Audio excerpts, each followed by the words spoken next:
여기 볼 수 있죠. 간주공법, 폐업하는 경우 이런 것도 뭡니까? 전부 다 이제 시가가세가 원칙으로 한다 이렇게 보면 됩니다. 요 점이죠, 그죠?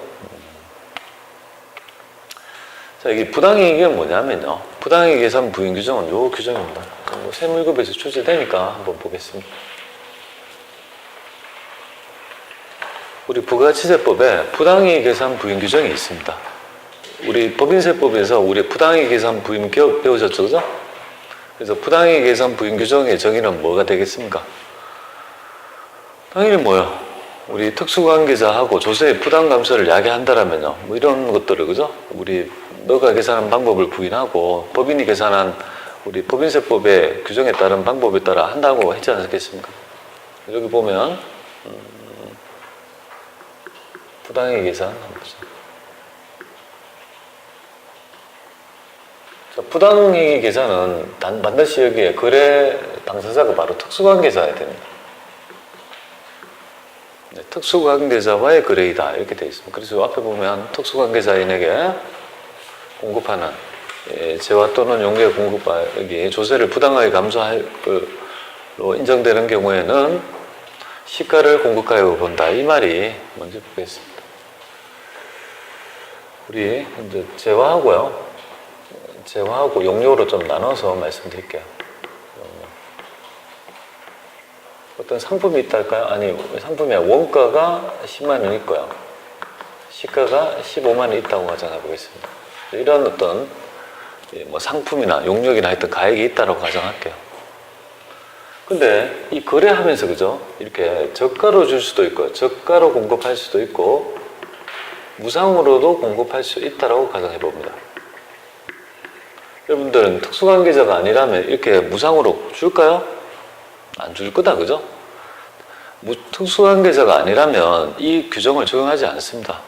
특수관계자가 아닌 자끼리 거래한 금액은 시가로 인정한다 이 말이에요, 그죠? 그 금액을 인정한다 이 말이에요.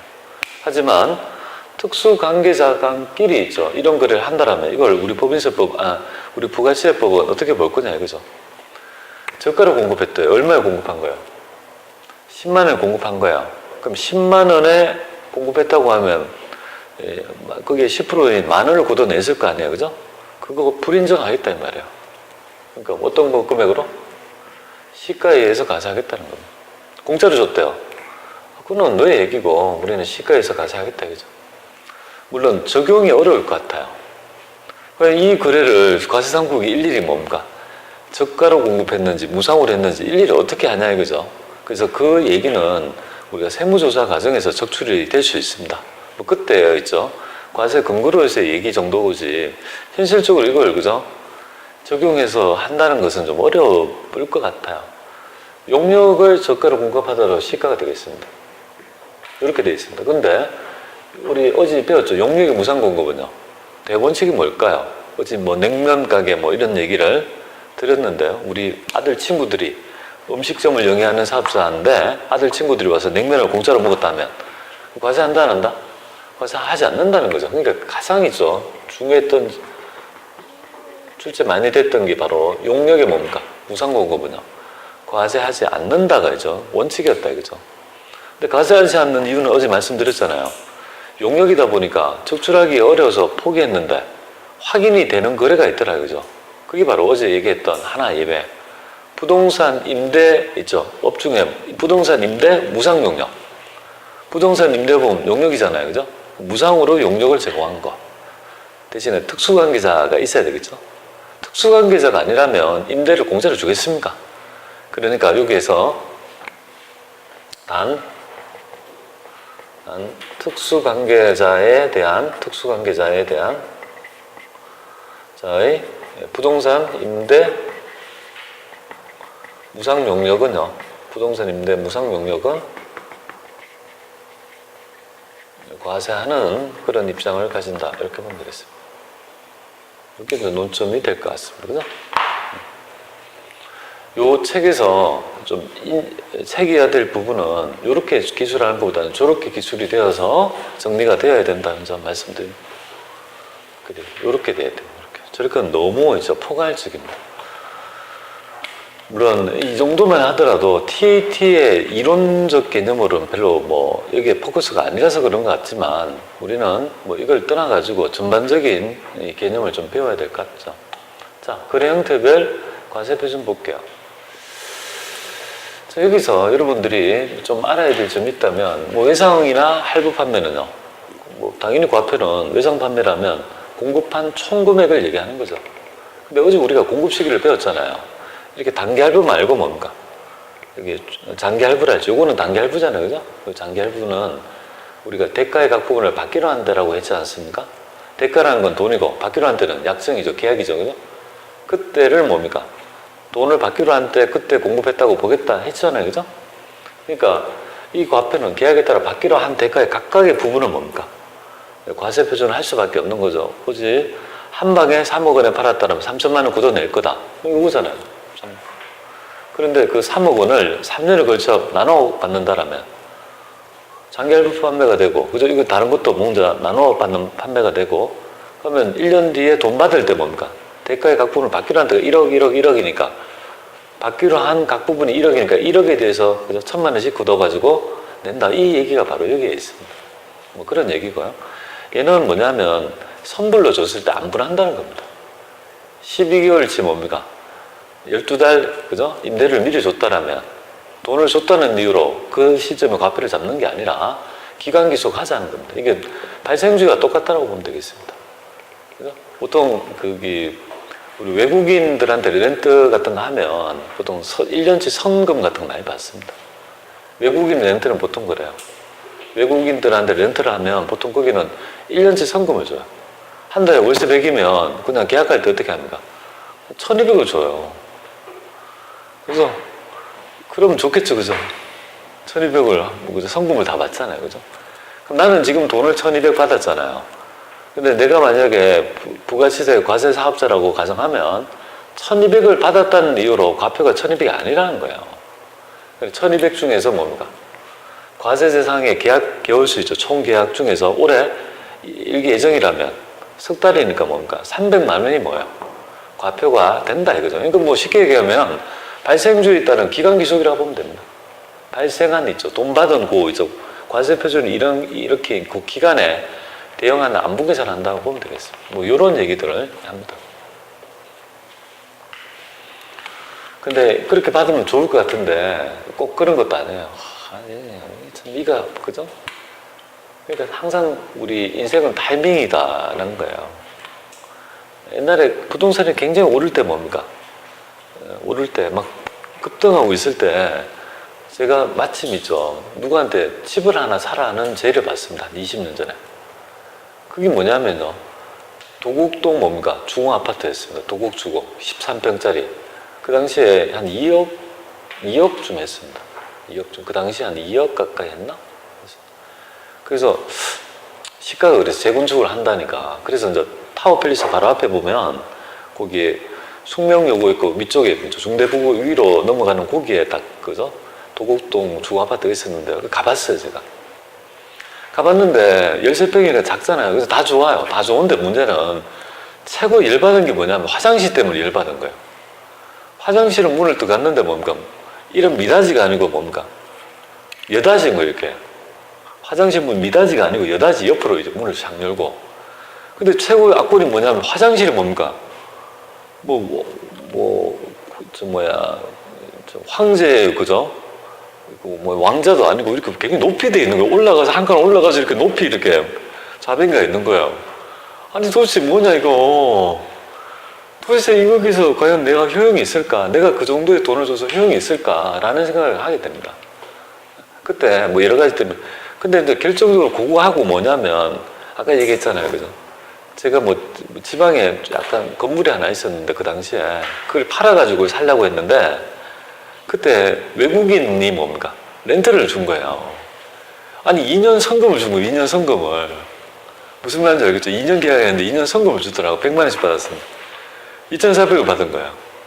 아니 그게 그 당시로는 20년 전에 렌트 100만 원이면 그죠? 괜찮은 거거든요. 웬만한 직원들 초급 있죠. 초임이겠습니다. 막 그런 적이 있어요. 그러니까 그래서 갈등하다가 안 했어요. 안 했어요. 그냥. 타이밍이라고요. 같이 사자고 한 친구는 뭡니까? 지금 LG자에 입주해가지고 그 LG자에가 뭡니까? 우리나라의 타워팰리스를 탑페를 이기고 공시지가가 가장 높은 아파트가 도곡동자입니다. 가면서 항상 지나가면서 좀 아깝다. 그 탑펠도 뭡니까? 미분양돼가지고 저한테 메일이 왔어요. 이게 안 됐잖아요. 타워팰리스 미분양돼 좀 제발 좀 해주세요. 뭐 그런 적이 있을 때도 IMF 때문에 그때 야 이거 근데 한번 가보니까 뭐 오피스텔이니까 어떻게 됩니까? 전용 면적이 60이잖아요. 100평이면 어떻게 됩니까? 60평밖에 안 되는데 그때 분양이 38평을 40평인가 넓다 가봤어요. 분명히 40평이라고 갔는데 뭐야? 들어가 보니까요. 20평 초반 있잖아요. 46, 24잖아요. 그밖에 안 되는 거예요. 공용. 뭐야? 이 돈을 이렇게 줘야 돼? 이걸 왜 사지? 막 그런 것들이었단 말이에요. 그죠? 네, 그 당시에 그랬습니다. 그걸 조금 뭡니까? 해안이 있었으면, 해안이 아니라 하여튼 그런 다른 사람들이 하는 시류에 나도 몸을 맡겨가지고 따라갔으면 그냥 그 평가 차익이 있고 있죠. 좀 지금, 그죠? 뭐 전반적으로 다 올랐으니까 그렇게. 그리고 이제 2억 그때 사고 뭡니까? 그 아파트가 지금 2억인데 그 사람들이 1억 5천인가 더 불입했대요. 그러면 총 투자한 거 물론 이자 비용이 있겠지만 차입 금융 비용도 있지만 한 3억 5천 들었는데 그 LG자의 아파트가 지금 13, 14억씩 합니다. 그죠? 그 분양받은 대단한 거 아니겠습니까? 그렇지 않으면 대한민국에 돈을 못 벌어요. 근데 그 찬스를 여러분들은 있죠. 여러분 세대는 찬스가 없어요. 왜냐하면 지금 부동산 가격이 오를 대로 올랐는데 그런 확 급등할 수 있는 찬스가 있습니까? 없다 이거죠. 그 막차를 타고 갔어야 되는데 못 탔는 거예요. 근데 웃기는 거는 제 친구 중에 막차를 타고 갔는데 저는 아예 막 이렇게 올라갈 때 그냥 허리에서 그냥 포기해버렸는데 근데 제 친구는요. 꼭지에서 산 거예요. 꼭지에서 사서 뭡니까? 엄마 아파트가 2억 5천부터 해서 제가 평생에 12억까지, 그죠? 약 한 5년에 걸쳐가지고 2억 5천짜리가 12억이 되는 걸 봤습니다. 뭐야, 이거 도대체. 제 친구가 10억쯤에 샀습니다. 11억 올랐다가 지금은 옛날에 또 급등이 8억 지금 얼마 하는지 모르겠어요. 그러니까 문제는 뭐냐면 꺾어가 사면 어떻게 됩니까? 꺾어가 사면 감당이 안 되는 거예요. 자기의 어떤 투자 결정에 있어가지고 50% 이상의 자산이 있어야 되는 거예요. 옛날에는 60 정도, 70이 있으면 돼요. 73 비율이었죠. 원래 자산을 살 때 차입을 30% 정도 하면 안전하다고 봤습니다. 내 돈 7, 넘 돈 뭡니까? 3. 이 정도면 충분히 살 수 있었는데요. 아니면 광풍이 되니까 어떻게 됩니까? 반을 꺾어요. 반을 꺾어 산다고요. 그래서 제 친구는 반을 꺾어가지고 그 이자 비용을 뭡니까? 그 외에 50%를 이자 비용이에요. 50% 냈는다. 근데 급여가 오를 줄 알았거든요. 근데 급여는 정체되고 가액이 떨어지는 거예요. 가치가. 그러니까 이자를, 그죠? 감당을 못 하는 거예요. 그러니까 한 달에 뭡니까? 1년에 1,000만 원씩 손해보는 거예요. 5년을 버티니까 어떻게 됩니까? 5천만 원 손해보니까 어떻게 됩니까? 그걸 팔아버려요. 팔았을 때는 10억 주고 샀는데 8억밖에 안 된다고요. 무슨 말인지 알겠죠? 10억 주고 샀는데 5억은 내 돈이고 5억은 빌렸다. 그러면 8억이 됐으면 어떻게 됩니까? 5년 동안에 이자 비용, 그죠? 지급하고 5천 내고 10억 주고 샀는데 8억이 됐으니까 2억 떨어진 거 있죠? 빚 갚고 하면 3억을. 정확하게 보면 안 오르면 5억 재산 가지고 10억을 일으켰는데 2억 5천 손해보고 2억 5천 남은 거예요, 원본이. 그게 바로 하우스푸어입니다. 그래서 하우스푸어의 경향이 있죠. 여러분들 오른 사람은 뭐지 떨어진 사람은 고통도 저는 많이 받았습니다. 그래서 타이밍을 잘 맞춰서 해야 될 부분입니다. 그래서 여러분 세대는 제가 볼 때는 이렇게 해야 돼요. 그래서 여러분들은 집 사는 걸 포기했다는 세대잖아요. 젊은 20대들은. 왜냐면 산술적으로 그걸 100만 원 저금할 수 있나요? 한 달에? 야, 그 100만 원 저금하기 그렇게 어렵단 말이에요. 그럼 1년에 모으면 원금이 얼마입니까? 1200. 그죠? 10년을 모으면요. 1억 2천이고 100년을 모으면요. 12억이다. 그죠? 강남 상구의 30형 아파트가 한 10억 조금 넘는다 이 말이에요. 물론 너무 비관적이라는 걸 말씀드리려는 거 아니에요. 그러니까 뭔가 돌파구가 필요하다는 거예요. 그래서 개미처럼 차곡히 모아가지고 뭡니까? 작은 집부터 해서 차곡차곡 올라갈 거냐? 한 방에 한 번 할 거냐? 그런 선생님도 한 방에 하고 안 하고 싶어가지고 안 한 사람 있겠습니까? 그래서 한 방을 우리가 한 방에 갑니다. 그러니까 이제 차후본이 뭡니까? 계획된 있죠. 뭐 그런 절약 같은 거 해야 돼. 그러면 방법이 없어요. 집을 살려면 패러다임을 바꾸든지 그냥 나는 렌트 개념으로 주거 비용에 대해서 그죠? 한 달에 돈을 주고 그냥 그걸로 끝난다는 개념이 있든지 아니면 차분히 돈을 절약해가지고 아껴가지고 집을 사든지 뭐 그렇게 할 수밖에 없을 것 같습니다. 근데 집 사는데 가장 큰 제약이 뭘까요? 바로 아기가 태어나면 그죠? 그때부터 안 된다 이거죠. 자, 제가 좀 다른 얘기를 했네요. 자, 한번 보겠습니다.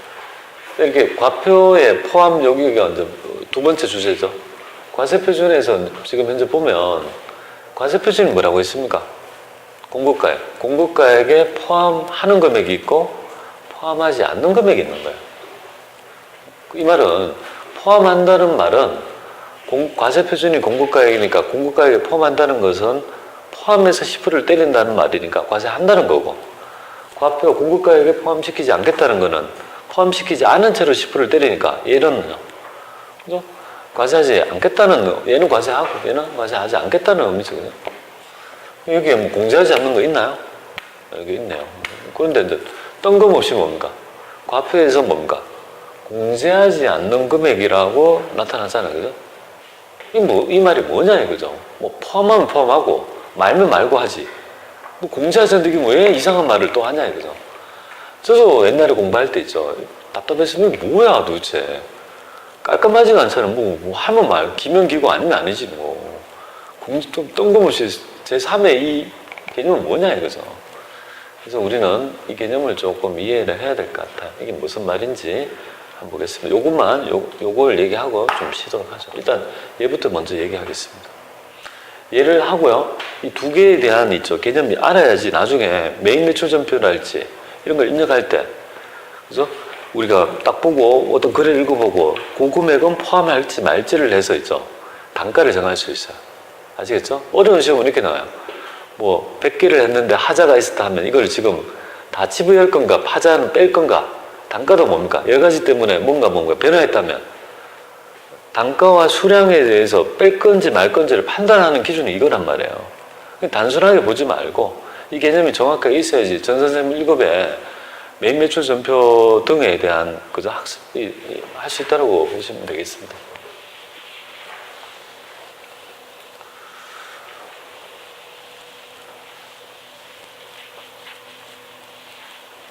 자, 그러면 과세표준에서 공제하지 않는 것 먼저 한번 보겠습니다. 얘부터 먼저 보죠. 우리는 이 과세표준에서 크게 세 가지가 있죠, 그죠? 여기에 포함하는 것, 두 번째가 포함하지 않는 것, 포함하지 않는 것, 세 번째가 공제하지 않는 것, 이렇게 표현한다. 그러니까 세 번째부터 먼저 한번 학습을 해보자는 겁니다. 공제하지 않는 것. 어떤 예인지 한번 보죠. 여기가 삼성전자가 있다고 가정합니다. 우리가 지금 생각해야 될 입장이 바로 이 입장입니다. 삼성전자의 입장이다 가정할게요. 삼성전자 휴대폰 사업부라고 가정하고 휴대폰을 우리 어떤 일반적인 있죠. 휴대폰 대리점에 납품한다 가정할게요. 대리점에 납품합니다. 여기에서 그죠? 공급합니다. 갤럭시 8 100만 원에 그죠? 공급했다 가정할게요. 공급했으니까 당연히 세금 계산서 뭡니까? 발급했다 가정할게요. 그러면 이 공급받은 이 대리점에서는요, 이 대가를 지급했다 할게요. 대가를 100만 원 지급했다 할게요. 그럼 삼성전자 입장에서는 현금을 지금 100만 원 받은 상태단 말이에요. 자, 그런데 우리 보통 휴대폰의 거래 구조가 어떻게 되어 있냐면 제조사가 보조금을 지급하는 관행이 있습니다. 그러니까 휴대폰 대리점은 이동통신사, 제조사로부터 보조금을 받는 거예요. 그 보조금을 뭐라고 하냐면 장려금이래요. 장려금이에요.